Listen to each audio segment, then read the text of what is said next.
너무 좋습니다. 전에 저쪽 옛날 법당에서 한 2번 정도 이제 이야기할 기회가 있었는데 오늘 보니까 너무너무 좋아진 것 같아요. 여러분들은 너무 일상화돼서 좋다는 생각 못 하실 수 있을 거예요. 근데 저는 처음 와보니까 굉장히 좋습니다. 제가 옷 좀 벗겠습니다. 네.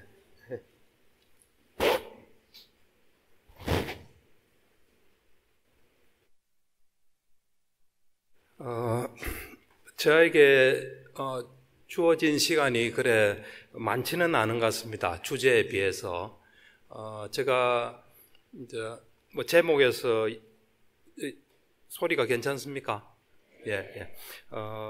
이제 제가 정신과 의사로서, 그러니까 저도 여러분하고 똑같은 제가 신자입니다. 이런 정신과 의사로서 이런 사마타와 위파사나라는 수행을 한 어찌 보면 체험담 또는 이제 수행에 대한 이야기입니다. 아까 제가 보현 행음은 수의품을 보니까 굉장히 큰 마음이 느껴집니다. 그에 비하면 저는 수행만 하고 또 이런 이 법이 뭔가 하는 거기에 좀 국한해서 살았지 않나 하는 느낌도 좀 듭니다. 제가 이제 부처님 제가 이야기하는 건 초기 불교라고 보시면 되고 거기에 좀 감안하고 이해하시면서 좀 들어주면 고맙겠습니다. 이제 초기 불교에서는 부처님께서 항상 수행은 사마타와 위파사나다 그랬습니다. 사마타라는 것은 이 삼매를 닦는 수행입니다. 이제 삼매라는 것은 마음이 하나로 이렇게 모아지는 겁니다. 이제 삼매는 우리가 삼매, 선정 이걸 좀 구분할 필요가 있는데 삼매가 좀 넓은 집합이라고 생각하시면 됩니다. 삼매 중에 하나가 선정입니다. 삼매는 세 종류가 있습니다. 이 순간 삼매, 그러니까 순간적으로 딱 집중이 돼서 어떤 법을 보는 순간 삼매가 있고 그 다음에 이 건접삼매, 건접삼매, 본삼매. 그러니까 이 건접삼매라는 것은 본삼매 들어가기 전 상태입니다. 삼매긴 삼매인데 좀 약한 삼매. 그래서 이 이제 삼매하면 순간삼매, 또는 찰나삼매, 그다음 건접삼매, 본삼매. 이제 본삼매가 선정입니다. 그래서 이제 부처님께서 이래 경전에 보면 때로는 삼매를 말씀하시기도 하고 때로는 선정을 말씀하시기도 합니다. 선정을 말씀하실 때는 항상 초선정, 이선정, 삼선정, 사선정 이렇게 하면서 그 선정 요소들을 자세히 말씀하세요. 그렇게 이제 마음을 하나로 모으는 것. 그러니까 우리 마음은 지금 여러분들도 제가 이래 이야기하는 걸 들을 때도 보면 약간 흩어지는 게 있습니다. 우리 시야가 이래 흩어지듯이 흩어지는 게 있는데 이 선정이라는 것은 마음이 완전히 하나로 모아진 상태라고 보시면 됩니다. 완전히 모아져서 마치 제가 한 2년 전인가 그 제주도 신라 호텔인가 이제 거길 갔었는데 밤에 보니까 그 겨울인데도 이 별자리를 관찰하는 그런 시간이 있더라고요. 그때 그 별자리 설명해 주는 사람이 레이저를 이렇게 쭉 비추면서 저 별이 뭐고 이래 하는데 그거 보면 그때 레이저빛이 하나로 쫙 갑니다. 그렇듯이 이 우리 마음이 특히 사선정에 들 때는 그 마음이 레이저처럼 하나의 우리 어떤 집중 대상에 쫙 가 있는 걸 느낍니다. 그러니까 딴 데로 일체 마음이 가 있지 않는 상태입니다. 그러니까 마음이 완전히 하나로 모아진 상태가 선정이라고 볼 수 있습니다. 그런데 위파사나는 뭐냐 하면은 그렇게 이제 선정을 기반으로 해서 우리 어떤 이 사물의 어떤 속성을 보는 겁니다. 이제 특히 우리 정신물질, 우리를 이루고 있는 정신물질의 속성을 보는 겁니다. 속성은 이래 보면은 무상합니다. 그러니까 계속 변합니다. 그리고 없어진다는 것은 괴로움입니다. 그리고 일어났다 사라지는 걸 우리가 도저히 통제할 수 없는 게 무아입니다. 그래서 무상고 무아를 이제 위파사나를 통해서 그 지혜를 얻게 됩니다. 그래서 이제 불교의 대표적인 수행이 사마타와 위파사나입니다. 그러니까 이제 제가 이런 수행을 하게 된 데는 저 나름대로 불교 공부를 쭉 하다가 그러니까 85년부터 제가 불교 공부를 본격적으로 했습니다. 그때가 제가 나이가 30살이고 그때 정신과 2년 차였는데 우연한 기회에 이제 그 서성을 만나서 불교를 본격적으로 시작하게 됐습니다. 그래서 불교를 공부해 보니까 이 불교라는 게 그때 저 나름대로 진리라는 생각을 하게 됐습니다. 이건 참 진리구나.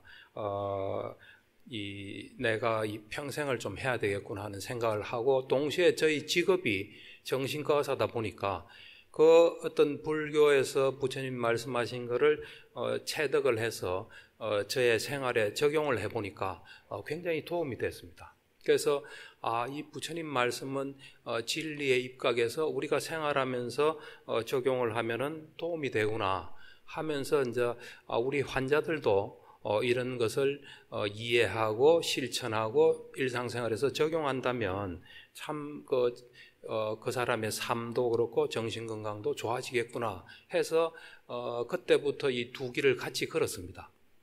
그래서 저에게는 관심사가 이 부처님의 가르침을 제가 오로지 이래 가능한 한 이제 체험하는 거고, 이제 거기 나아가서 부처님의 가르침을 이 정신적인 문제를 가진 사람한테 적용하는데 빠진 게 있으면 좀 곤란하다 이런 생각이 들었습니다. 그러니까 불교를 뭐 엄청난 것까지는 모르지만 그래도 기본적으로 할 것은 충분히 경험하고 그 다음에 이 소위 말하는 불교 정신 치료의 체계를 세워야 되겠구나 하는 두 가지 어떤 힘이 저를 이래 오늘날까지 오게 했습니다.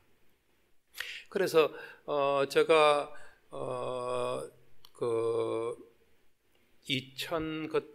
제가 이제 처음에는 사실은 이제 대성경전도 공부하고 이제 초기경전 다 공부하고 그다음 대성경전 공부하려고 이제 했습니다. 이제 그러다가 일단 이제 초기경전부터 공부하기 위해서는 이 빨리어라는, 그러니까 초기경전은 이제 니까야라 그러는데 니까야는 빨리어로서 이래 쓰여져 있습니다. 그래서 이제 대성경전을 읽을 수 있는 산스크리트와 그 다음에 빨리어를 한 2년에 걸쳐서 이제 공부를 하고 2001년부터 이제 빨리어 경전을 보기 시작했습니다. 그래서 빨리어 경전을 보고 그 다음에 우연한 기회에 제가 불광출판사에서 놓은 바로 이번 생이라는 책이 있습니다. 그 책 아주 좋은 책인데 절판된 것 같아요. 우리나라에서는 좋은 책 놓으면 빨리 사야 됩니다. 그 언제 없어질지 모릅니다. 이제 불광출판사에 계시는 어떤 분이 저한테 2002년도에 바로 이번 생이라는 책을 저한테 선물했어요. 그 책을 읽기 전까지 제가 좀 오만했던 것 같아요. 이 부처님 법은 굉장히 오묘한데 어떻게 소위 말하는 위파사나 몸과 마음 관찰해서 부처님의 그 오묘한 법을 깨칠 수 있겠나 해서 그거 별로 좀 신경도 안 썼습니다. 근데 바로 이번 생에 그 책을 보니까 굉장히 놀라웠습니다. 순간순간 아침에 눈 떠서부터 잘 때까지 순간순간 몸과 마음을 관찰해서 이 부처님 가르침 중에 가장 근본이 되는 무상고 무아를 체험할 수 있다는 걸 그 책에서 봤습니다. 그리고 그 책은 이제 남방 쪽이니까 경전인 니까야와 추석서의 입각에서 아주 잘 쓰여 있습니다. 그 책은 우판디타 스님은 얼마 전에 돌아가셨죠. 우판디타 스님이 미국 IMS에 통찰 명상 조직 이런 뜻이죠. 인사이트 메디테이션 소사이티라는 거기서 초청받아서 3개월간 법문한 거를 이제 정리한 책입니다. 그래서 그걸 보고 난 뒤에 그 당시에도 제가 이제 첫 번째 스승을 만나서 85년부터 88년까지 공부를 하고 88년도에 선생님께 돌아가셨어요. 그래서 어떤 의미에서는 길을 잃은 거죠. 길을 잃었던 차에 그 책을 보니까 요거라도 좀 경험하면 좋겠다 해서 이제 관심이 생겨서 그 당시에 나온 위파사나 책을 이제 다 봤습니다. 다 보고 이걸 좀 경험해야 되겠다 해서 그때 2003년에 미얀마를 가서 소위 말하는 위파사나, 그러니까 이 순간순간의 몸과 마음을 관찰하는 그런 이제 위파사나를 했습니다. 그 위파사나만 해도 어지간한 건 다 경험하겠더라고요. 그러니까 2003년 여름에 짧은 한 달이었지만 거기서 저 나름대로 뭐 무상고, 무아, 그 다음에 어떤 정신의 속성, 몸의 어떤 거 이런 걸 많이 경험했습니다. 하고 그때는 뭐 별 대안이 없으니까 그 이제 센터 문을 나서면서 내가 계속 현재에 집중해야 되겠다 해서 몇 년을 그렇게 이제 집중하면서 많은 것들을 알게 됐습니다. 근데 그거는 좀 한계가 있습니다. 오늘 이제 주제하고도 관계되는데. 그래서 이제 그렇게 이제 수행을 하면서 이제 일상생활하면서 그 순간순간 이제 몸과 마음을 관찰하면서 우리 몸과 마음을 많이 알게 됐죠.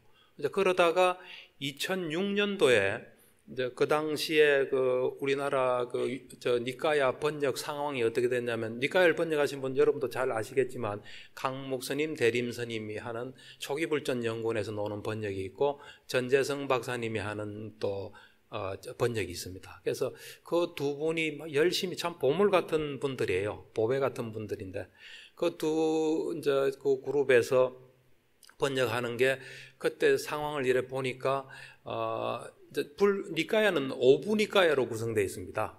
4부 니까야와 소부 니까야 이렇게 구성이 되어 있는데 4부 니까야가 이제 주된 니까야거든요. 결집될 때도 보면 이제 4부 니까야가 먼저 되고 그다음 소부 니까야가 물론 7개월 내에 다 됐지만, 그래서 일단은 요 4부 니까야를 좀 보면 좋겠다 하는데 그때 볼 때는 2008년까지는 4부 니까야는 다 번역될 수 있다고 생각했습니다. 그래서 제가 2006년부터 2008년까지 2년을 불교 학자 또 뭐 수행자 이래서 그룹을 만들어서 일주일에 한 번씩 이제 4부 니까야를 한 번에 한 6, 70페이지씩 이래 읽고 이제 분량을 나눠서 뭐 이제 요약도 하고 토론도 하고 이런 심도 있게 있는 그런 이제 모임을 한 2년 가졌습니다. 그때 이제 제가 요 4부 니까야를 읽는 목적은 뭐냐면, 첫 번째가 부처님께서 가르치신 법이 과연 무엇인지, 부처님의 진정한 가르침은 뭔지, 부처님이 세상을 어떻게 보셨는지, 그리고 그 가르침 중에서 어떤 걸 내가 경험하고 어떤 걸 경험 못했는지, 이게 첫 번째 목적이었습니다. 두 번째 목적은 저 직업이 이제 정신과 의사고 정신치료를 하는 입장이니까 이 불교라는 것이 과연 심리학이 될 수 있는지, 심리치료가 될 수 있는지, 요 두 가지 어떤 목적을 가지고 이제 읽었습니다. 뭐 꼼꼼히 읽었죠. 이 파일들을 다 만들면서 철저하게 부처님 말씀 100% 이해될 때까지 일단은 시간이 많지 않으니까 한글로 된 걸 읽고, 좀 이해가 안 되면 빨리 원문을 찾아보고, 또 그래도 좀 애매하면 미국에서도 번역이 되어 있거든요. 특히 비구보디 번역은 아주 좋습니다. 그래서 그 세 가지를 보면서 철저하게 이제 이래 읽었죠. 그래서 그거를 2년 읽고 나니까 부처님의 가르침은 이거고, 부처님이 경험한 세계는 이거고, 또 내가 내 나름대로 경험한 거, 또 부처님의 중요한 가르침이지만 경험 못한 거, 이런 것들이 이제 이래 이해가 됐습니다. 그리고 이제 두 번째, 불교가 과연 심리학 또는 심리치료일 수 있나 할 때는 훌륭한 정신치료, 심리학이라고 생각이 됐습니다. 그러니까 오늘날 우리가 심리치료, 정신치료는 체계적인 그 심리치료, 정신치료는 프로이드로부터 시작됐다 볼 수 있습니다.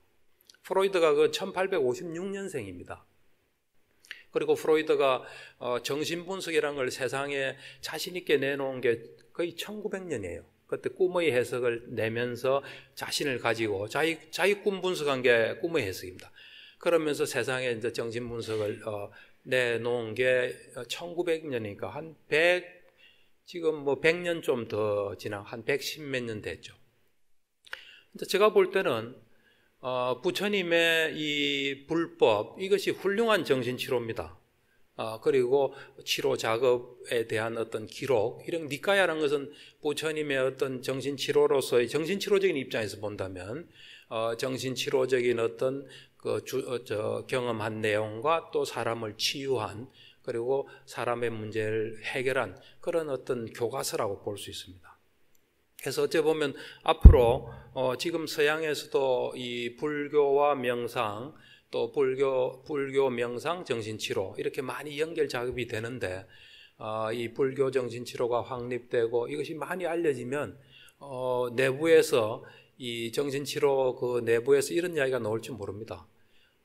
이 우리 정신치료의 시조는, 과학적이고 체계적인 정신치료의 시조는 프로이드가 아니라 2600년 전에 고타마 붓다다, 이런 이야기가 나올지 모릅니다. 이 이야기를 제가 하면서 기억나는 게 아인슈타인 이야기가 기억이 나요. 아인슈타인이 전혀 불교를 모르던 사람이었는데 우연하게 불교를 알게 됐어요. 어떻게 알게 됐냐면은 그 일본 사람인데 일본인 최초로 노벨 물리학상을 받은 사람이 있습니다. 이 사람이 이 사람을 아인슈타인이 초청을 해가지고 미국에 초청해서 한 몇 개월을 같이 생활한 모양입니다. 그때 이제 히데키 박사라는 분인데, 그분이 아인슈타인하고 좀 오래 있다 보니까 서로 신뢰관계도 생기니까 하루는 이런 이야기를 해요. 아인슈타인에게 당신이 상대성 이론을 개발해서 뉴턴의 소위 말하는 고전 물리학을 뛰어넘는 그 성과를 이루어서 이 현대과학을 엄청나게 발전시켰다, 당신이. 그런데 당신이 말하는 그 상대성 이론이 5,600년 전에 이미 동양에 있었다, 그래요. 그러니까 아인슈타인이 깜짝 놀라서 누구의 이론입니까 하니까 고타마 붓다라고 그런 분이 있었다. 그분이 이 우주에 존재하는 어떤 것도 독립적으로 존재할 수 없이 이것이 있을 때 이것이 있고 이것이 사라지면 이것이 사라지는 그런 상대적인 위대한 어떤 말씀을 하셨다 하니까 아인슈타인은 이미 어느 분야에서 대가가 된 사람들은 이 보는 눈이 날카롭습니다. 깊이가 있고 들어보니까 이거 보통 일이 아니거든요. 그러니까 히데키 박사한테 당신 일본으로 돌아가면 영어로 된 자료를 좀 보내달라. 그래서 이제 히데키 박사가 영어로 된 자료를 보내줘요. 그래서 이 아인슈타인이 보고는 주위 사람들한테 그랬대요. 사람들은 나를 현대 과학의 아버지라고 부르는데 현대 과학의 아버지는 고타마 붓다다, 이런 말을 했대요. 그러면서 앞으로 미래의 불교는 미래의 종교는 우주적인 종교가 될 것이다. 어떤 인간의 하나님, 이걸 초월하고 또 교리나 신학을 초월하는 이 자연계 또 우리 정신세계, 이걸 다 포함하는 자연에 대한 경험과 정신에 대한 경험에 바탕을 두고 있는 우주적인 의식의 종교가 될 것이다. 그런 어떤 것에 부합하는 종교는 불교일 것이다. 이 과학에 부합되는 종교가 있다면 그것은 불교일 것이다 하는 대단한 이야기를 했어요. 그렇듯이 앞으로 많은 세월이 흐르면 이 어떤 불교는 여러 면을 가지고 있습니다. 어떤 치료로서의 불교, 이것도 조명을 받을 날이 오지 않을까, 저 생각입니다. 앞으로 어떻게 될지 모르죠. 어쨌든 제가 이 사부 니까를 읽으면서 읽어보니까 이 부처님의 초기 불교적인 입장입니다. 부처님의 가르침의 핵심은 무아와 윤회라는 걸 제가 알게 됐습니다. 이 무아, 그러니까 우리 존재는, 육도윤회하는 존재는 어떤 존재든 몸과 마음이 있습니다. 예외적으로 몸이 없는 존재도 있긴 하지만 다 몸과 마음을 가지고 있습니다. 그 몸과 마음을 가진 존재는 몸과 마음에서 오는 어떤 일도 피할 수가 없습니다. 그러니까 몸과 마음을 가지고 있는데 그 몸과 마음을 통제할 수 없다는 게 무아입니다. 뭔가 무아란 건 없다는 게 아닙니다. 있는데 그게 우리 마음대로 안 된다는 겁니다. 그래서 부처님 초기경전일에 보면 부처님께서 두 번째로 설법한 게 무아특징경이라고 있거든요. 초전법륜이 제일 처음으로 설법하신 거예요. 초전법륜을 하고 오비구들이 다 유학이 됩니다. 되고 난 뒤에 무아특징경이라는 두 번째 경을 설하고 다 아라한이 됩니다. 그래서 부처님께서 이제 세상에는 6명의 아라한이 있다 한, 이때 무아특징경에 보면 이런 말씀을 하세요. 몸은 이 무하다. 몸은 내게 아니다 이 말이에요. 몸이 내 거라면 내가 요렇게 되었으면 하고 될 수 있어야 된다. 근데 그건 그래 안 된다. 그렇기 때문에 필연적으로 괴로움을 동반한다. 이런 이야기를 합니다. 그러니까 우리가 이 몸과 마음을 가지고 있는데 그것을 유심히 보면, 자세히 관찰해 보면 우리의 어떤 기대나 희망이나 뭐 이런 게 전혀 눈꼽만큼도 들어갈 수 없습니다. 수행해 보시면 합니다. 그래서 이 어떤 몸과 마음은 자체의 법칙에 따라, 조건에 따라서 이래 움직입니다. 그게 아주 복잡합니다. 그래서 그 어떤 무아라는 거, 통제할 수 없다는 거, 그래서 괴로움을 피할 수 없다는 거, 그게 제가 볼 때는 부처님 가르침의 아주 핵심적인 부분입니다. 두 번째는 그러면서 이 지금 내가 내 자신을 통제 못해서 괴로움 받는 게 죽어서 끝나는 게 아니에요. 무하면서 죽어서 끝나면 그거 참 괜찮은 겁니다. 그런데 죽을 때 또 존재할 만한 조건이 되면 또 존재하면서 끝없는 고통 속에 놓여 있다는 것이 부처님께서 우리에게 가르치는 메시지입니다. 그래서 그 고통으로부터 벗어나라는 것이 니까야를 보면 다 그렇습니다. 전부 다. 그래서 요 무아와 윤회. 그러니까 어떤 사람은 뭐 이런 무아와 윤회는 배치되지 않는데 그거 절대로 배치가 아닙니다. 무아니까 윤회하는 겁니다. 무아가 아니고 통제 가능하다면 나는 윤회하기 싫다. 나는 또 저쪽에가 태어나겠다. 그게 되는데 무하기 때문에 조건에 따라서 또 어떤 형태로든 간에 다시 존재할 수밖에 없습니다. 여러분들 이 법회 끝나고 집에 가서 주무시면 다음날 눈 뜨죠. 죽으면 그대로 다시 딱 살아납니다. 살아나서 또 존재하게 됩니다. 그런 이제 이 부처님의 이제 가르침의 핵심이고 거기에 전부 다 이렇게 포커스가 가 있습니다. 그러면서 제가 사부경전을 읽으면서 그동안에 제가 저 혼자서 이 몸과 마음을 관찰하면서 많은 것들을 경험했는데 그것들을 많이 확인할 수 있었습니다. 뭐 부처님의 제자들이 질문하든지 또 다른 외도들이 질문하든지 해서 제가 경험한 걸 이제 많이 확인할 수 있습니다. 그러면서 제가 이제 이 부처님 가르침에 뭐 신통 이건 제가 뭐 경험할 수 없죠. 그런 거 빼고는 많은 경험했지만 두 가지를 못했다는 걸 제가 알게 됐습니다. 하나는 선정입니다. 선정. 아까 처음에 말한 선정. 이 선정이 굉장히 중요합니다. 엄청나게 많이 언급되고 중요하고 한데 제가 선정을 경험 못했구나 한 사실을 알았고요. 두 번째는 이 불교에서는 윤회가 가장 중요한데 윤회의 어떤 그 모습을 제가 보질 못했습니다. 윤회 프로세스라든지 윤회 기전이라든지 이것들을 보지 못한 걸 제가 이제 알게 됐죠. 그래서 2008년경에 이 둘을 어떻게 좀 경험할 수 없을까? 왜냐하면 불교 정신치료를 하는 입장에서 경험 못한 게 있다는 것은 좀 곤란하다는 생각이 들었고 저 개인적으로도 그러니까 이제 사부니까를 읽고 저는 윤회는 분명히 100% 확신하게 됐습니다. 우리가 이래 보면 윤회를 참 이해하고 알기는 어렵습니다. 그런데 이제 몇 가지 경우에는 윤회가 확실하다는 것을 알게 되죠. 그런데 이제 이 전생에 많이 닦은 사람은 그냥 윤회를 확실히 믿는 사람도 있더라고, 이해하는 사람도. 제가 아는 정신과 산 여자분인데 그 사람은 저한테 이런 이야기를 하더라고요. 자기가 사춘기 때 자기는 윤회가 그냥 그대로 이래 이해가 됐대요. 윤회 못 믿는 사람은 자기가 이해가 안 됐대요. 그 사람은 제가 볼 때는 뭔가 이런 그런 지혜가 있는 사람이에요. 보통은 윤회가 있다는 걸 알기 어렵습니다. 근데 문제는 뭐냐면 주위에서 이래 보면 불교 공부 열심히 하는 사람들 보면 다 윤회 믿는 사람이에요. 윤회 안 믿는 사람이 그렇게 열심히 안 합니다. 윤회를 믿는 방법은 달라이라마처럼 그냥 과거생이 쫙 기억이 나면 윤회 믿을 수 있습니다.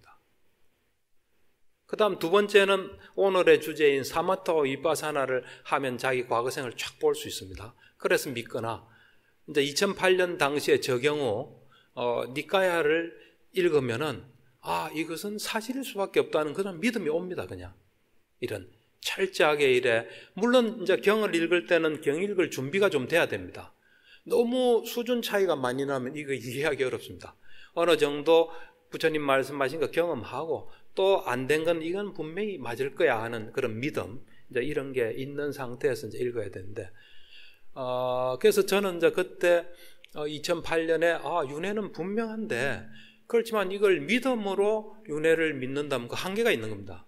우리가 믿음이란 거는 잘 보면 믿음의 속성은 모르니까 믿는 겁니다. 모르지만은 그래도 믿는 겁니다. 그러니까 이 아는 사람은 믿을 필요가 없습니다. 부처님은 믿음이 필요 없습니다. 그러니까 부처님의 가까이 갔다고 한 사리부는 믿음이 조금만 필요할 겁니다. 아주 먼 사람은 엄청나게 큰 믿음이 필요합니다.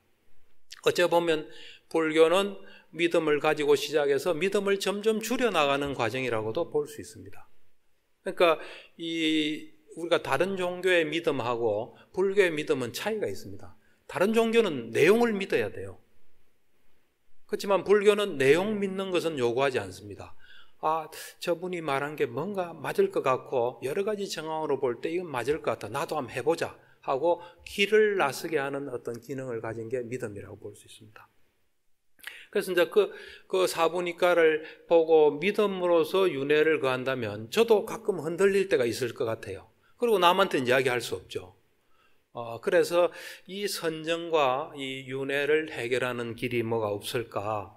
이제 그렇게 이제 고민이 시작됐죠. 그러다가 우연히 그 둘을 해결하는 뭐 곳이 있다는 제가 정보를 이제 알게 됐습니다.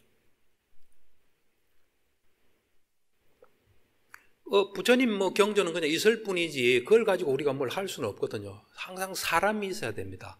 그것이 어떻게 할 수 있는 걸 가르친 사람이 있어야 되는데, 지금 미얀마에 파옥센터라는 곳이 그것을 가능하게 한다 그러더라고요. 그래서 이제 파옥센터를 좀 알아봤죠. 그걸 이제 그렇게 생각이 된 거는 제가 2003년도에 불교와 정신치료 연구회라는 걸 만들었는데, 거기에 이제 이 파옥센터에서 수행하신 분이 와서 처음엔 같이 공부하게 됐어요. 나중에 이제 배웠지만, 이제 그분 이야기를 들어보니까 그분이 이제 선정을 닦으셨고, 또 그 뒤에 이야기 들어보니까 선정을 닦아서 윤회를 볼 수 있다 그러더라고요. 그래서 이 파옥 수행을 좀 해봐야 되겠다. 이래가지고 제가 2009년도에 제가 송파구에 개업했습니다. 저 패밀리 아파트 앞에 있는데, 이제 병원 그것은 이제 제가 물어봤죠. 그 스님한테 내 같으면 한 얼마나 걸리겠냐 하니까 당신 같으면 한 2년 하면 될 거다 그러더라고요. 그래서 2년 예정으로 이제 병원 문을 닫았죠. 참 우리 환자들이나 가족한테 할 일이 아닌데, 그래서 뭐 어쩔 수 없이 이제 그때만 해도 참 처음 집을 나서니까 용감했던 것 같아요. 가족들한테 자 이제 나는 간다. 내 없다고 생각하고 잘 살아라.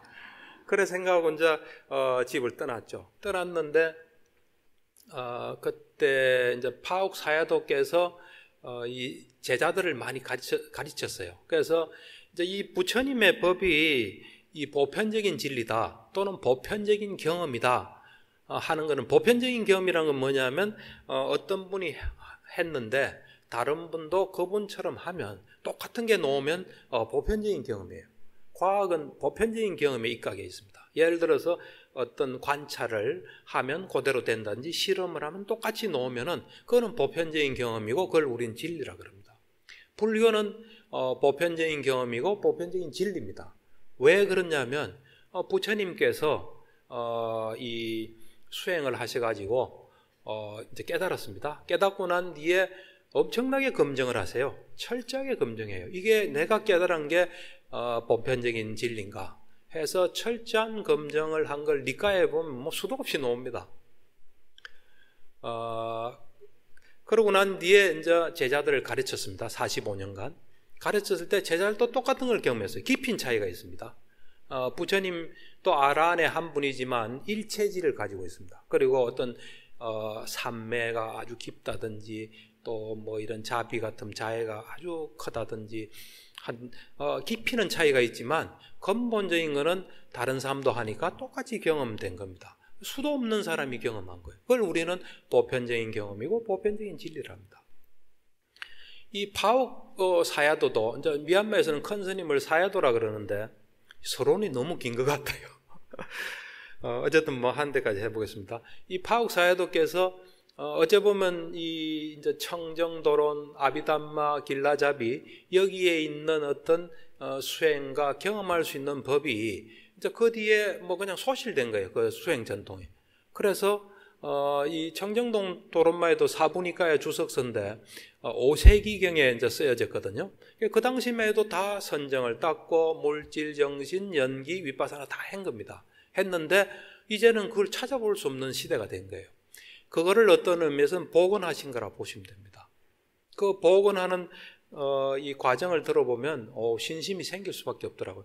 파옥사야도께서도 옛날 요 법당일 때 한번 오셔서 여기서 법문한 적이 있습니다. 기억하시나? 그때 참석하신 분도 있죠? 네. 하여튼 그 평생을 한 63세까지 노력하신 분이에요. 해가지고 이제 길을 발견하고 열반에 이르는 길이라는 책을 내시고 활동하셨는데 그분이 제자들을 가르쳐서 그분과 똑같은 경지, 깊은 차이가 있겠죠. 한 사람은 수백 명을 만들었어요. 수백 명이 가능하다는 건 보편적인 법이라는 거예요, 그게. 그래서, 이제 사야도가 그 당시에 이제 제자들을 많이 길러서 훌륭한 제자가, 미얀마에 있는, 몰라민에 있는 거기 센터는 이제 제자들이 가르치고, 파옥 스님 먼저 쉬기도 하시면서 세계를 돌면서 이제 지도했죠. 그래서 그때 이제 제가 그 말레이시아 타이핑이라는 곳에서 3개월 그 집중 수행이 있었는데 거기 이제 가서 3개월을 수행했습니다. 수행하고 뭐 좀 깊이는 약하지만 이제 선정을 얻었습니다. 선정을 얻었는데 제가 그 선정 가지고는 아무것도 작업을 못 하겠다는 걸 제가 느꼈어요. 그러면서 그래도 이제 뭐 그런 선정마저도 들어가기는 힘드니까 옆에서는 뭐 열심히 해라, 끝까지 해라 뭐 하는데 저는 이래 해가지고 안 될 것 같아. 하여튼 그러던 차에 이제 3개월 후에 미얀마로 들어갈 예정인데 집에서 전화가 왔습니다. 집에 잠시 뭐 왔다가 좀 가라고. 다시는 못 나갔죠. 집에 와서 보니까 뭐 이래 나갈 수가 없죠. 그래서 이제 그 뒤에 한 3개월 정도 더 수행해서 이제 이 타이핑에서는 초선정을 얻고요. 나름대로. 그 다음 2선정, 3선정, 4선정. 그 다음에 이제 몸에 30 이상 보는 부분이 있습니다. 그거 하고, 그 다음 가시나 수행하는데 흰색 가시나까지 하다가 노란색 가시나 하는데 도저히 안 되는 거예요. 당연하죠. 그게 선정력이 약하기 때문에. 가시나라는 건 뭐냐면 노란색 가시나다 하면 여기 지금 꽃이 노랗지 않습니까? 이걸 딱 보고 있다 눈 감은 잎빛이 그대로 있어야 됩니다. 있으면서 이것을 확장을 쫙 해요. 그러니까 온 세계로 다 확장해요. 그래서 세상은 전부 노란색으로 가득 찰 때까지 이래 확장을 하거든요. 그게 확장이 돼서 딱 안전된 상태에 있으면 그 중앙 부위 노란색을 딱 보면서 선정에 들어가는 그게 이제 수행이 가시나인데 그게 뭐 될 리가 없죠. 그래서 이 내가 제가자로서 이 선정은 어렵다. 그래서 포기를 했죠. 포기하고 이제 다시 집으로 복귀를 했죠. 복귀해서 다시 병원문을 열고 1년 만에 그 다음에 이제 나머지 니까이를 다 읽었죠. 나머지 니까이를 다 읽고 이제 대성경전들 이래 산스크리트 본이 있는 대성경전들 그러니까 금강경, 화엄경, 법화경, 정토부경전 그 다음에 티베트 불교 이렇게 이제 준비를 다 하고 이제 뭐 수행은 안 되니까 이제 대성불교는 어떤 거고 티베트 불교는 어떤 건지 공부를 해야 되겠다 하고 이제 같이 공부할 사람도 이제 딱 준비를 해가지고 하다가 그래도 또 좀 이대로 주저앉긴 너무 좀 너무 안타까운 거죠.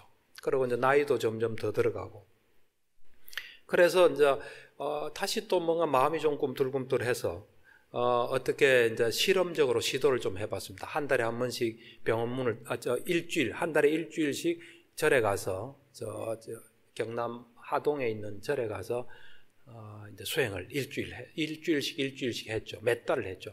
하다가 뭔가 좀 이래 몸에 변화가 왔습니다. 몸에 변화가 소위 말하는 기가 통한 거죠.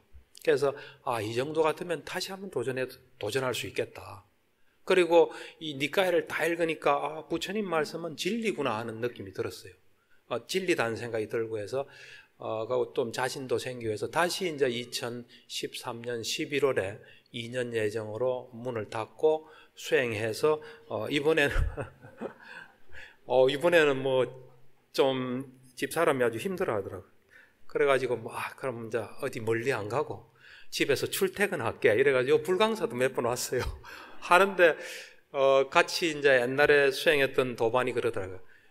당신 그래 해가지고 절대로 안 되니까 병원 문 열든지 집을 떠나든지 둘 중에 하나를 해라 그러더라고요. 가만히 생각 그것도 좀 일리 있는 것 같고, 그래서 하다 보니까 이제 집에서 양해를 해가지고 다시 이제 미얀마로 떠났죠. 하여튼 그래서 이 소위 말하는 이 사마타오 위파사나, 그러니까 옛날 부처님 당시에 하던 수행법입니다. 선정을 철저히 닦인 선정으로서 쭉 이래 보는 그걸 이제 하게 됐습니다. 그래서 이제 지금부터는 이제 간단하게 이제 핵심을 좀 이야기하겠습니다. 그래서 이제 이 수행의 핵심은 뭐냐면, 제가 볼 때는 불교에서는 사성제가 가장 중요합니다. 이 네 가지 성스러운 진리라고 고진멸도 있죠. 부처님께서 이런 말씀하셨어요. 내가 사성제를 모를 때는 당신들처럼 나도 끝없는 윤회의 고통을 겪었다. 이제 사성제를 알고 거기에서 벗어났다. 사성제를 알고 보는 사람은 벗어날 수 있다 그랬습니다. 그리고 이제 부처님의 제자들 중에 가장 부처님의 근접한 제자가 사리불인데, 사리불이 그 마찌마 니카에서 이야기한 걸 보면 모든 유익한 모든 동물의 발자국은 다 코끼리 발자국 안에 다 들어간다. 모든 부처님 유익한 선법은 다 사성제 안에 든다. 사성제가 모든 것이란 겁니다. 사실 사성제 안에 다 들어 있습니다. 제가 봐도. 그러니까 이제 사성제가 불교의 가장 핵심인데, 이 파옥수행이 요 사마타오 위파사나가 사성제를 알고 보는데 딱 초점이 맞춰져 있습니다. 아주 군더더기가 없이 사성제를 알고 보는데 초점이 맞춰진다. 어떻게 맞춰져 있냐면, 사성제의 첫 번째가 고성제입니다. 괴로움의 진리인데, 저는 사람들이 어느 정도 불교를 이해하나 볼 때 괴로움을 어느 정도로 알고 있나, 그걸 보면 그 사람의 불교의 깊이를 압니다. 우리는 보통 이래요. 좀 괴로우면 수행해야지 하다가 좀 즐거우면 즐겁게 삽니다. 계속 쳇바퀴 도는 겁니다. 아주 즐겁고 편안하고 잘 될 때도 괴로움이구나 하고 느낄 수 있어야 됩니다. 사실이 그렇습니다. 우리가 이제 흔히 느낌은 세 가지가 있다 그러지 않습니까? 즐겁고 괴롭고 즐겁지도 않고 괴롭지도 않은. 근데 보통으로 하는 이야기입니다. 이거는 일반에. 부처님께서 사리불이나 아주 대단한 사람한테는 이래요. 즐거움이 있고 괴로움이 있고 즐겁지도 않고 괴롭지도 않은 느낌이다. 이 모두는 다 괴로움이다 그래요. 깨달은 입장에서 다 괴로움이에요. 사실은 무하면서 괴로운 걸 겪어야 되는, 보고 있어야 되는, 하여튼 어느 정도 이래 자꾸 공부가 되면 그런 것을 충분히 알 수 있습니다. 어쨌든 이제 이 고성제는 뭐냐면, 우리가 팔고라 그럽니다. 생로병사, 태어나는 거, 그다음에 늙는 거, 병든 거, 죽는 거, 그다음에 우리가 이래 원하는 사람과 헤어져야 되는 거, 또 만나고 싶지 않은 사람과 만나야 되는 거, 원하는 거를 얻지 못하는 것, 요게 이제 소위 말하는 칠고입니다. 요런 것들은 간략하게 말하면 오치온이다 그랬어요. 그러니까 오치온이 있기 때문에 앞에 7가지를 겪을 수밖에 없다는 거예요. 오치온은 뭐냐면 오온인데 집착된 오온이에요. 오는 우리 몸을 구성하는 5가지 요소거든요. 색, 수상, 행식이라서 그냥 간단하게 얘기하면 색은 몸입니다. 이 몸. 그 다음에 수상, 행식은 정신이에요.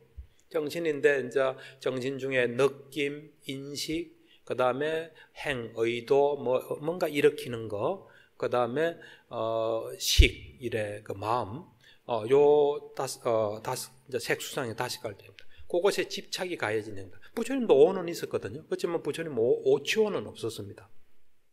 그래서 이 오치온이 있어서 다 겪는다. 그 말은 존재하니까, 몸과 마음을 가지니까 괴로움을 피할 수 없다. 그겁니다. 한마디로.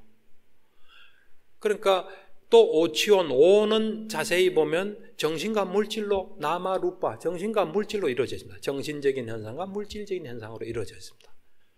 그래서 수행을 해서 우리 몸을 이루는 정신과 물질을 보면 그것이 고성제를 보는 겁니다. 그게 고성제를 알고 보는 겁니다.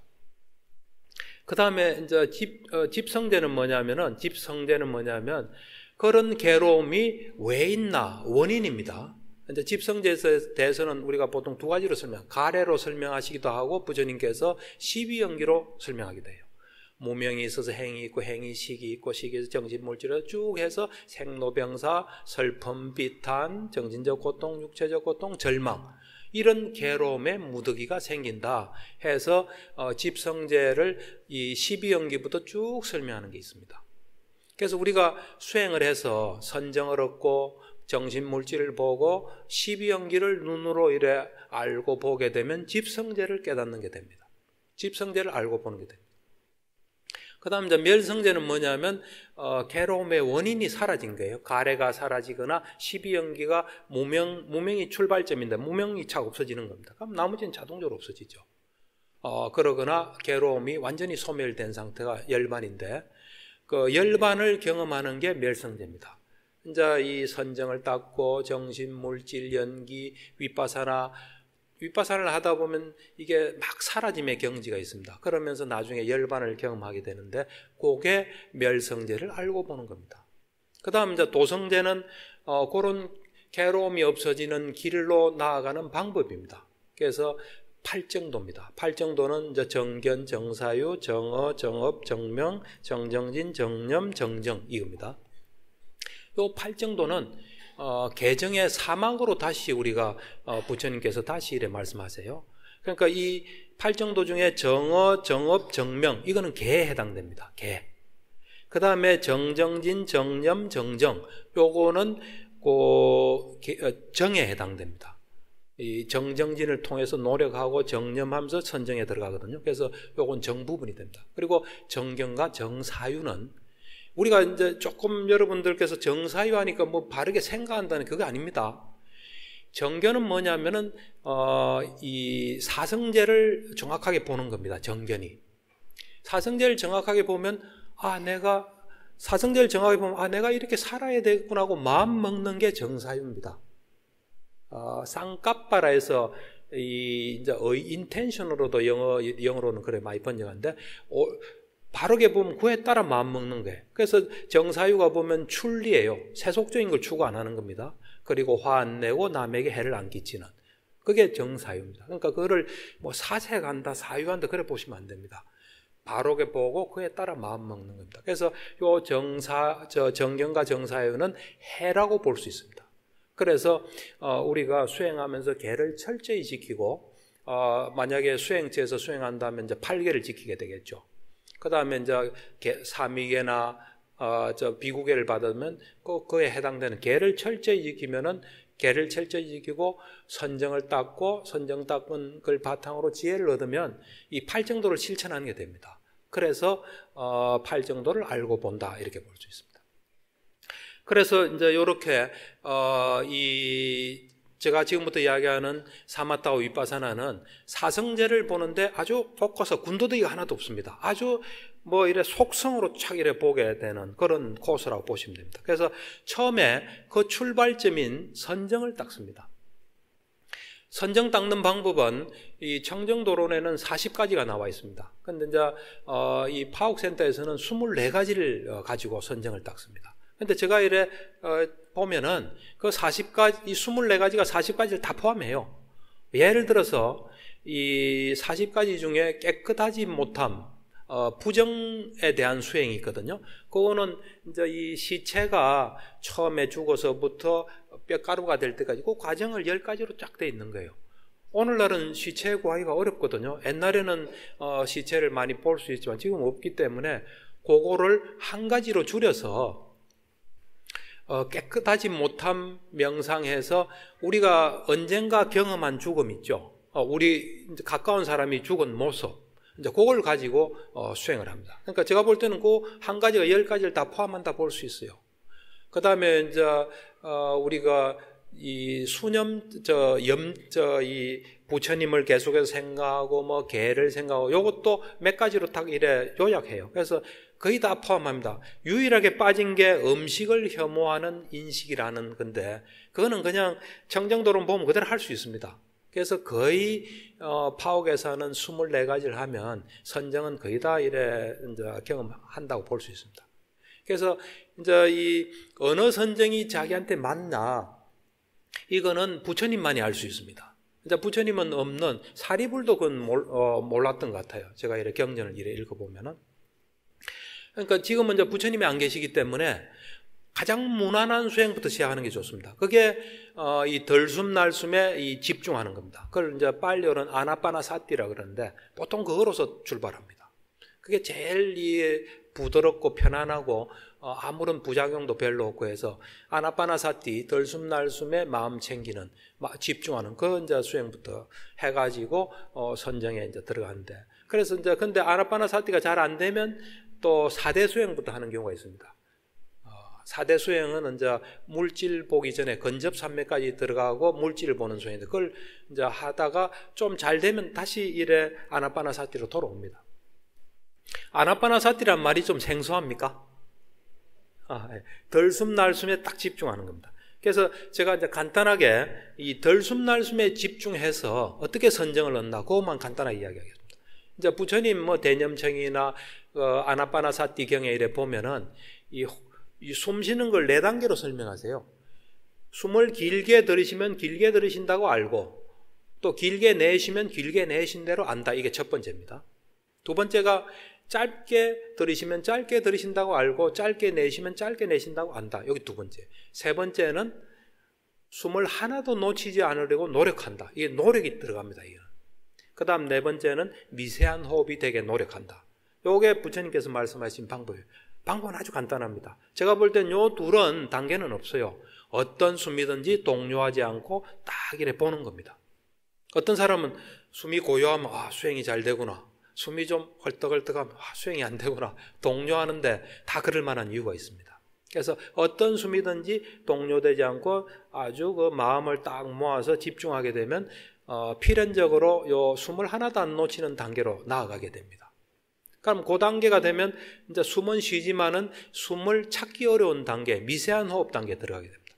그때 그 미세한 것도 결국은 여기서 숨이 있는 거 아닙니까? 우리가 사선정에서 숨이 끊어지거든요. 그래서 요때는 숨이 있는 겁니다. 그래서 요 숨이 있는 여기에다가 가만히 이 지점에 집중하고 있으면 집중력이 높아지면, 그러니까 미세한 호흡은 두 가지 측면이 있어요. 하나는 수행을 열심히 해서 미세한 호흡에 도달한 측면이 있지만 아직도 이 집중력이, 관찰력이 약해서 그걸 놓치고 있는 거예요. 그래서 거기서 딱 이래 동조되지 않고 집중하면 그 다음 단계가 숨이 빛으로 바뀌는 단계가 됩니다. 그러니까 숨이 들어오면 빛이 들어오고 숨이 나가면 빛이 나가면서 이 숨이 빛으로 바뀌는 그런 단계가 됩니다. 그래서 그 단계가 되면 그때부터는 이제 딱 수행할 때 앉으면 처음엔 숨을 봅니다. 숨이 들어오고 나오고 하는 걸 보다가 숨이 없어지면서 그 자리에 빛이 있으면 그 없어진 숨 있던 자리에 빛이 있으면 그 빛을 계속 보면 하나의 대상을 계속 보고 있는 겁니다. 그렇게 오랫동안 보다 보면은 나중에는 그 빛이 자기를 당기는 상태가 됩니다. 그러니까 우리가 뭘 많이 하면 저절로 외워지지 않습니까? 여러분들도 이 보현행원 이거 읽는 것도 처음엔 더듬더듬하지만 나중엔 그냥 외워지죠. 그렇듯이 많이 하면 마음의 속성이 길이 나서 자라게 되어 있습니다. 그래서 나중에는 그 빛이 우리를 당기게 됩니다. 그래서 그것이 많아지면은 자동으로 집중된 상태가 됩니다. 자동으로 집중돼서 앉으면 그냥 거기에 딱 집중이 되어 있는, 다른 데는 절대로 갈 수가 없어요. 내가 어떤 마음도 낼 수 없습니다. 어떤 의지도 낼 수 없고 어떤 현상도 일어날 수 없이 오로지 딱 집중 대상에만 딱 가 있는 상태가 됩니다. 그게 선정입니다. 이제 선정이 되면 선정 요소를 체크를 합니다. 이제 초선정 같으면 5가지 요소, 이선정은 3가지 요소 이래 이제 있거든요. 그래서 이제 초선정을 얻는 게 가장 중요합니다. 선정을 제대로 얻으면 그 다음부터는 이래 아주 작업이 쉽습니다. 선정이 제대로 닦였다는 것은 마음에 장애가 없는 상태입니다. 마음에 장애가 없으면 우리가 어떤 마음을 내면 그 마음대로 이래 됩니다. 그래서 초선정에서 이선정 들어가고 이선정에서 삼선정, 사선정 들어가는 거예요. 이선정 들어갈 때 어떻게 들어가냐면은 초선은 참 대단한 경지긴 하지만 5개, 5가지 덮개에 가깝다 이거예요. 우리가 5가지 덮개가 완전히 없어진 상태에서 선정이거든요. 그 5가지 덮개에 가깝고 일으킨 생각과 지속적인 고찰은 말하자면 이 대상을 꽉 잡고 있는 이것은 거친 요소다. 이것들이 없는 고유한 이선으로 들어가겠다 하면 조금 있으면 그냥 딱 이선으로 들어가게 됩니다. 그거는 우리가 이미 마음이 장애가 없어진 상태가 된 거예요. 선정은 번뇌가 하나도 없는 상태거든요. 그래서 우리가 정말 올바르게 절실하게 마음 먹으면 그 상태로 이렇게 변합니다. 그래서 이선정에 들어가요. 이선정에 들어가면 일으킨 생각, 지속적인 고찰이 없는데도 기본적인 집중, 그러니까 희열, 행복, 집중 요것만으로 딱 하는데 초선정보다 훨씬 집중이 더 잘 되고 빛이 환하면서 마음은 굉장히 고요한 상태에 들어가게 됩니다. 그래서 이제 이선정 들고 그 다음에 이제 삼선정 들어갈 때는 희열은 이제 좀 거친 요소다 해서 행복과 집중만 있는 삼선정. 그 다음 삼선정에서는 행복이 거친 요소다 해서 오로지 집중과 평온이 있는, 느낌은 없을 수는 없습니다. 그래서 평온이 있는 그런 사선정으로 들어가게 됩니다. 그래서 이 아나파나사티를 가지고 초선, 이선, 삼선, 사선을 닦고 그 다음부터 이제 나머지 선정들 이렇게 이제 이래 하면 빨리빨리 됩니다. 예를 들어서 30 이상 같은 경우는 이제 초선, 이선, 3, 4선에 나와서 머리털, 몸털 해가지고 32가지로 되어 있거든요. 그거를 이래 보려고 마음을 향하면 그대로 보입니다. 그대로 보이는데 살갗 같은 경우는 우리는 살갗이 아름답다고 생각합니다. 근데 실제로 보면 쭈글쭈글하고 아주 안 좋아요. 그 다음에 뭐 이런 실제로 뭐 이도 뭐 이빨을 매일 닦으니까 반짝반짝한 것 같아도 거의 뭐 이런 바위처럼 막 이상해요. 하여튼 그렇게 직접 이래 보면은. 그렇게 하여튼 30 이상을 이래 봅니다. 그 30 이상까지는 초선에 들어갑니다. 아까 40가지 주제는 건접, 삼매만 들어가는 거, 초선, 그 다음 초선, 이선, 삼선, 사선 탁이 다릅니다. 그렇게 해서 그 다음에 이제 가시나 수행하고, 가시나는 10개가 있습니다. 그거를 하나하나 이래. 이제 이미 선정력이 있기 때문에 가시나가 어렵지 않습니다. 그래서 가시나 수행을 하고, 가시나 수행은 이제 무색계 들어가기 위해서 꼭 필요하거든요. 그래서 이제 가시나 수행하고, 그 다음에 이제 무색계 선정에 이제 경험을 하게 됩니다. 무색계 선정은, 이제 보통 이, 파옥 수행은 지금까지 했던 선정을 다, 이래, 반복합니다. 그 대신 시간이 굉장히 짧아지죠. 처음에는, 이 덜숨날숨으로 선정 따는데 몇 달이 걸립니다. 어떤 사람 몇 년이 걸립니다. 그런데, 이제, 숙달 되면 뭐 한 몇 분 만에 이제 끝낼 수 있습니다. 그냥 집중하면 다르게 들어갑니다. 그래서 언제나 이 덜숨날숨에 집중한 것으로 초선, 이선, 삼선, 사선을 하고 그 다음에 가시나를 해서 가시나는 10개인데 허공 가시나만 빼고 9가지를 돌아가면서 합니다. 하면서 무색계 선정에 들어갑니다. 예를 들면 이제 땅 가시나 같으면 이 땅을 이래 어떤 사람은 뭐 이래 상자 같은데 땅을 넣어서 뭐 이래 흙을 넣어서 하는 사람도 있고, 저 같은 경우는 땅에다가 이래 동그란 온 해서 이제 골라내고 해서 땅을 딱 보고 있다가 눈 감으면 땅이 있거든요. 그걸 가지고 쫙 확대해서 땅만 있는 세상이 되는 거죠. 해서 그거 가지고 이제 들어가는데, 홀에 들어가고 난 뒤에 초선, 이선, 삼선, 사선 하고 난 뒤에 무색계 선정에 어떻게 들어가냐면, 무색계는 물질이 없는 세계입니다. 그래서 이 가시나로서 쫙 이 세상이만 땅 가시나 같으면 온 다 땅으로, 물 가시나 같으면 물로서 세상이 다 차 있는 상태입니다. 불 가시나는 불로서 가득 찬 세상인데, 거기서 어떻게 마음을 먹냐면, 이제 숙고를 하죠. 그러니까 이미 선정이 되어 있기 때문에 숙고의 힘이 통합니다. 선정이 안 된 상태에서는 번뇌가 많기 때문에 숙고의 힘이 통하지 않아요. 어떻게 숙고를 하냐면, 물질은 괴로움의 원천이다. 물질이 있어서 우린 태어나고 늙고 병들고 죽는다. 물질이 없는 세상으로 물질이 없는 선정에 들어가겠다. 그렇게 마음을 딱 먹으면은, 그러면서 허공하면은 그 땅가시나 같은 건 조그마한 틈이 생깁니다. 그러면서 그게 쫙 하면서 하나도 없어져요. 없어지면서 허공만 있는 딱 상태가 됩니다. 그러니까 아무것도 없는 상태가 되는 게 공무변체입니다. 그 다음 이제 공무변체에서 식무변체, 무소유처, 비상, 비비상처로 이렇게 들어가게 됩니다. 이제 그러고 난 뒤에 이제 사무량심 수행을 합니다. 사무량심을 가지고 이제 선정을 하는 사무량심, 그게 굉장히 좋습니다. 지금까지 수행은 그냥 내 호흡 보고 이랬는데, 이제 타인을 대상으로 존재를 향해서 이 사무량심의 마음으로서 선정에 들어가는 거거든요. 그 수행이 참 좋은 게, 자해 수행이다 이런 갈 때 보면 자해를 보낸 대상이 있지 않습니까?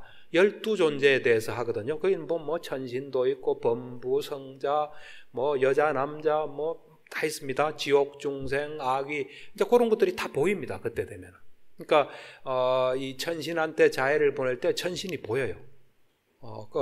이래 쭉 보이고 한 거에서 이제 선정을 또 경험하면서 우리는 되게 협소한 마음으로 살아가거든요. 남이 잘 되면 싫고. 근데 그 사무량심을 하게 되면은 마음이 아무런 장애가 없는 상태가 됩니다. 남이 잘 됐을 때 기뻐하는 그게 순리예요. 그게 나한테도 좋고요. 하여튼 어쨌든 그래 하고 나면은 그 다음에 이제 사보호 명상이라는 걸 합니다. 해서 24가지를 다 하고 그 다음에 23가지를 하고 4대 수행이라는 걸 합니다. 이제 물질을 보는 수행이에요. 우리는 사실은 실제는 두 가지가 있습니다. 관습적인 실제와 궁극적인 실제가 있습니다. 관습적인 실제는 이게 사람이다. 이게 관습적인 실제입니다. 이게 손이다. 우리가 손으로 약속한 거예요. 우리 이 오감으로 보이는 걸 보면서 우리 오감으로는 손밖에 안 보이지 않습니까? 그래서 손이다 해서 서로 약속해서 미국 사람은 이걸 핸드라 그러겠죠. 그게 관습적인 실제입니다. 그거는 이렇게 막 변합니다. 근데 궁극적인 실제는 뭐냐면은 존재에 있는 동안은 고유의 성질을 유지하는 거예요.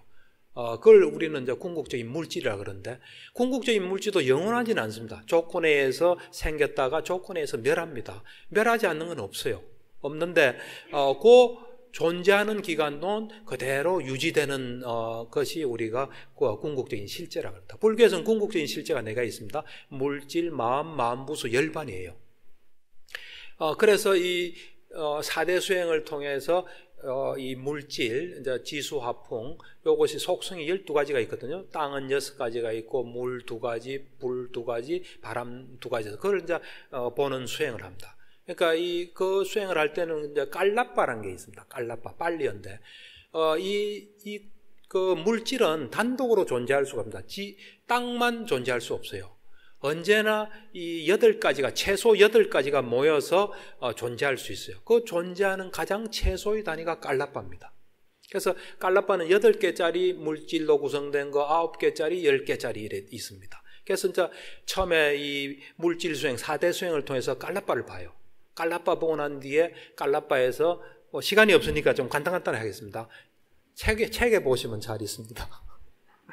그래서 그 깔라빠를 이제 먼저 찾고 그다음 깔라빠에서 물질을 확인해서 물질은 18가지, 구체적인 물질이 18가지가 있고 물질이 일으키는 현상인 추상적인 물질이 10가지가 있습니다. 그리고 이 물질은 4가지에서 생깁니다.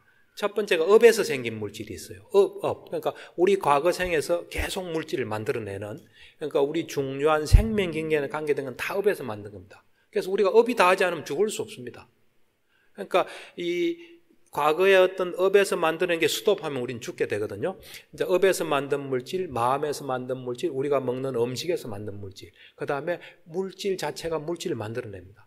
예를 들어서 이 컵을 제가 이 수행을 이 선정에 들어서 보면 이게 이랬다 사라져요. 그럼 이건 없어져야 되는데 계속 있지 않습니까? 이거는 계속 분열하는 겁니다. 이것이 분열할 수 있는 힘이 있을 때가 이 분열합니다. 이거는 뭐 한 몇십 년 분열하겠죠. 몇십 년 동안 있다가 없어질 거예요. 그렇듯이 이 4가지로 된 요거를 이제 계속 봅니다. 지금까지는 우리가 이 관습적 실제로 봐왔어요. 이 몸을 우리가 봤는데 이제는 이제 궁극적인 어떤 실제인 물질로서 봅니다. 내가 걸어가면 바람의 요소가 작용해서 걸어가는 거, 이런 것들 이제 이 보는 차원이 이래 달라집니다. 물질 수행에서는. 그러고 난 뒤에 이제 정신 수행을 하게 됩니다. 정신 수행은 우리는 이제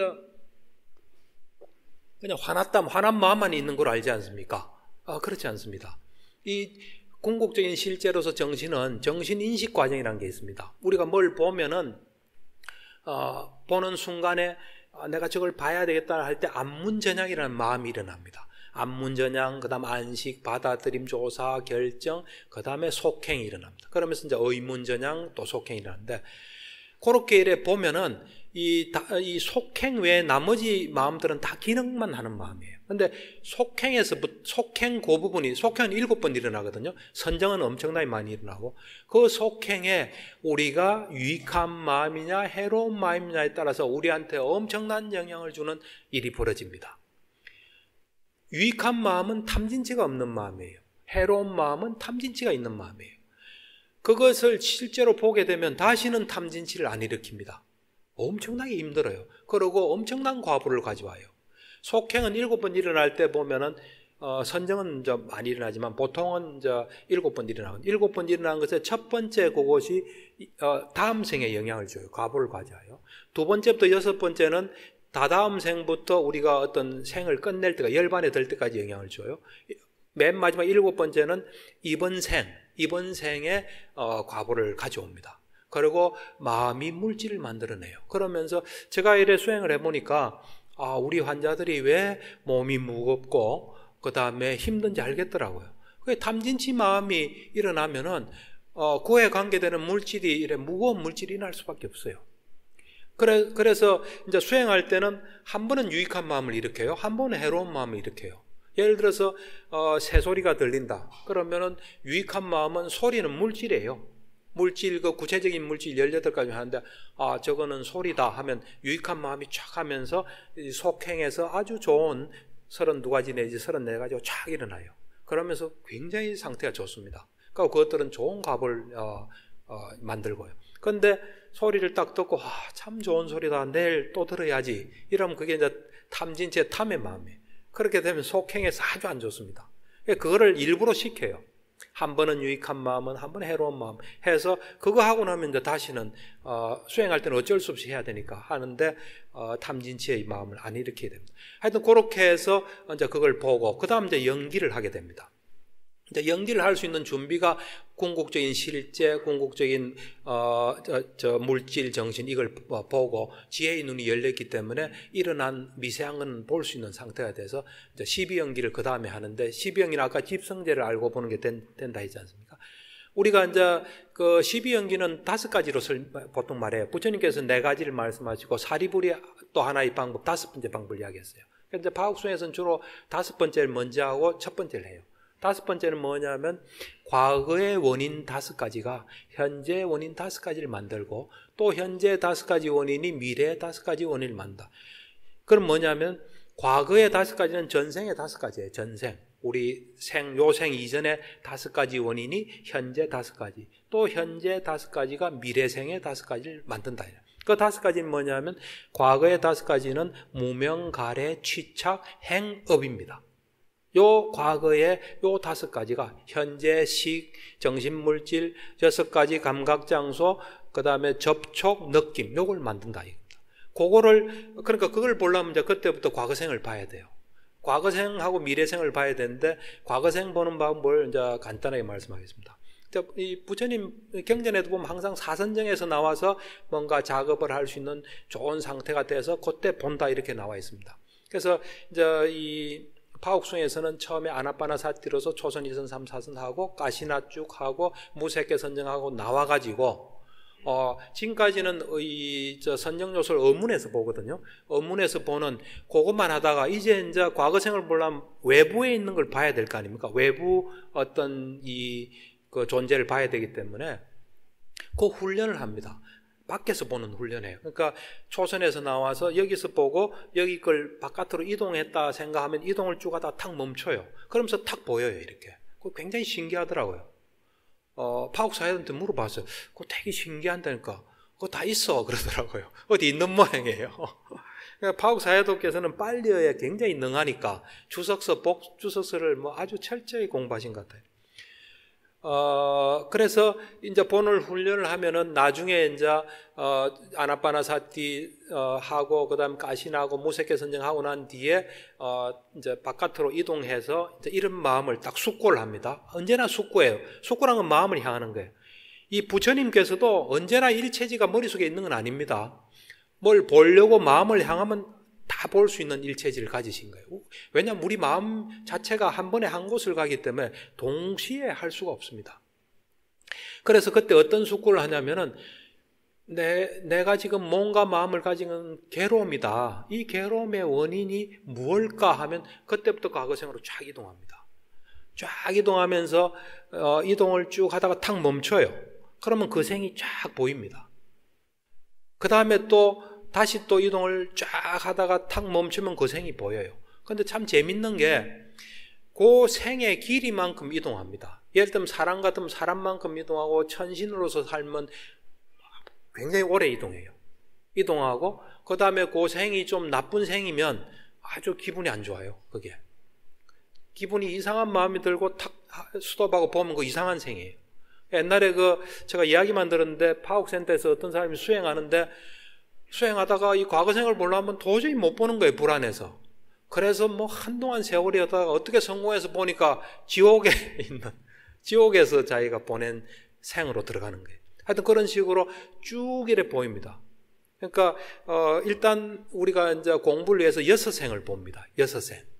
이제 시간 남은 사람 쭉 보면 계속 보일 거예요. 이제 그렇게 보고 난 뒤에 아까 말한 과거의 원인 5가지로 현재의 원인 5가지로 미래. 그래서 미래생을 또 봅니다. 미래생을 보는 요령은 똑같아요. 이 선정에서 나와서 안 밖으로 보면서 내가 이 지금 현재의 어떤 조건으로 내 미래가 어떻게 될까 하면 그 다음부터 쭉 이동합니다. 아까도 과거생 보는 것도 2가지 방법이 있습니다. 미래생도 2가지고 하나의 방법은 오늘부터 어제 이래서 점진적으로 쭉 이동하는 방법이 하나 있고 그 다음 점프하는 방법이 하나 있습니다. 미래도 마찬가지입니다. 그래서 쭉 이래 보면 내가 언제 어디서 죽고 그 다음에 다음 생은 뭐가 되고 이렇게 쭉 보여요. 이렇게 보이는데 미래는 변화 가능합니다. 하여튼 그렇게 보면서 12연기를 예를 들면 지금 생이 현재다. 그럼 바로 전생이 과거고 미래생이 첫 번째 미래생이 미래가 됩니다. 그 다음에 만약에 과거생이 현재 같으면 2번째 전생이 과거가 되고 첫 번째 전생이 현재가 되고 현재생이 미래가 되는 이렇게 해서 12연기를 철저히 해요. 5번째 방법으로 철저히 하고 나주 12연기 무명행 12연기는 무명행은 과거생이에요. 그 다음에 존재까지가 이번 생이고 태어남이 건 미래생이에요. 그래서 그렇게 이제 하게 됩니다. 자, 그러고 난 뒤에 이제 이야기를 마무리 짓겠습니다. 시간이 많이 돼서. 그러고 난 뒤에 이제 윗바사나를 합니다. 윗바사나는 어떻게 하냐면은 이제 우리가 보통 윗바사나는 덩어리로서 한다 보면 됩니다. 지금 미얀마에서 하는 소위 말하는 윗바사나는 내가 이걸 들면 든다고 하는 거예요. 생각이 나면 난 걸 아는 거예요. 그거는 이제 그냥 아까 말한 관습적인 실제를 가지고 하는 윗바사나예요. 그거 말고 사마타와 윗바사나 할 때는 궁극적인 물질에 그걸 가지고 윗바사나를 합니다. 처음에 물질을 가지고 해요. 물질, 땅 성분을 가지고 깔라빠에서 땅 성분을 이래 찾아서 그걸 가지고 그걸 계속 보면 땅 성분이 일어났다 사라지는 게 계속 보이거든요. 그러면은 계속 보면 이제는 이 물질이 일어났다 사라지는 걸 대상으로 또 봐요. 보면 그걸 이제 보고 난 뒤에 그 다음에 그거를 보는 마음, 물질이 일어났다 사라지는 물질이 무상하다는 걸 아는 마음을 대상으로 요 마음을 가지고 또 윗바사나를 합니다. 그럼 그 마음도 계속 사라져요. 그러면 그 아는 마음도 무상하다는 걸 가지고 또 해요. 그러면 또 무상하다고 아는 그 마음도 무상하다는 걸 계속하면 나중에는 사라지는 현상만 나타나요. 일어나는 현상은 없어집니다. 이제 그렇게 해서 윗바사나의 어떤 단계를 경험하게 됩니다. 요렇게 하는 것이 이 사마타와 윗바사나예요. 여러분들 듣기에 엄청난 일 같죠? 저도 옛날에 그래 생각했습니다. 하면 됩니다. 하면 되는데 제가 볼 때는 이제 마지막으로 한마디만 하면은 우선 선정은 5가지 장애, 감각적 욕망 있는 5장애 있죠. 5개가 없어져야 됩니다. 그래서 여러분들이 수행하려고 마음 먹으셨으면 생활하면서 5개가 없어야 돼요. 그 다음에 앉을 때는 물론 없어야 됩니다. 요렇게 노력하시고, 2번째는 선정에 들려면 집중이 필요하거든요. 집중을 생활하시면서도 현재에 집중하세요. 또 좀 잘 되면 호흡에 집중하시고, 설거지 하시면서 오늘 뭐 해야지 하지 마시고 설거지에 집중하시고, 그러다가 좀 앉을 때 완전히 집중하시고, 요 2가지를 잘 하시면은 선정이 그렇게 어렵지 않습니다. 이상